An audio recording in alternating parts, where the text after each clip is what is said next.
Thích ăn cơm hay là ăn cháo, 처럼 사라진 내 사랑 vẫn sau các bạn thì nhớ cháo. 수많은 땅이 거지라 쉬죠 가슴 속에 멈춘 모습이죠.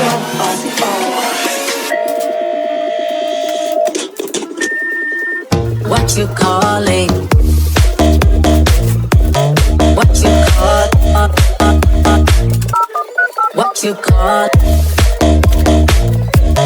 What you calling? What you calling? What you calling? What you calling? 파도처럼 부서진 내 마음 thích ăn cơm hay là ăn cháo, 우리처럼 사라진 내 사랑 vẫn sau các bạn thì nhớ cháo. 수많은 땅이 거지라 쉬죠 가슴 속에 멈춘 모습이죠.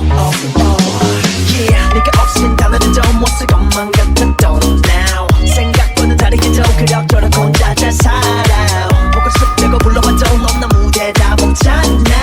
헛된 일을 걸어봐도 이젠 소용없잖아. 옆에 있는 그 사람이 뭔지 혹시 널 울리진 않는지 그래 내가 울리긴 하는지 벌써 싹 다 잊었는지 걱정돼 나가기조차 하는 것조차 없어 해운으로 나 홀로 수백 번 지우려줘 말고 떠나가라. 또 나를 찾지 말고 살아가라. 널 사랑했기에 후회 없기에 좋았던 기억만 가져가라.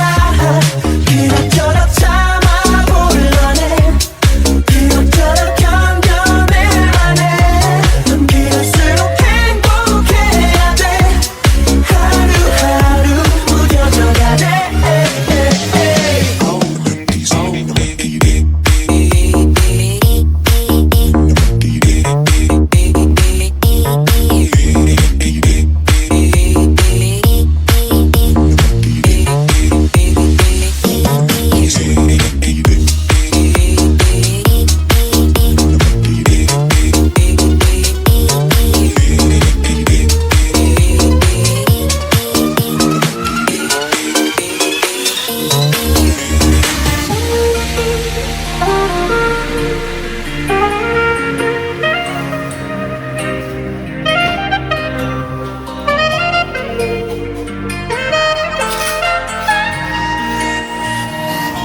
Anh nhớ mùa năm ấy khi đôi mình vẫn yêu, khi đôi mình vẫn chưa chia ly hai đường. Cứ muốn gặp nhau mãi, cứ muốn ngồi sát bên nghe hơi thở ấm trong đêm. Đâu sao trời vẫn thế, vẫn rét buốt sương khuya, nhưng đây chỉ anh thôi, một mình ngồi như em vô vàn. Chẳng biết em có yêu, chẳng biết em có hay, lúc này anh cần em. Từ một vòng tay ấm người ơi trong đêm xa lạnh lòng anh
lặng.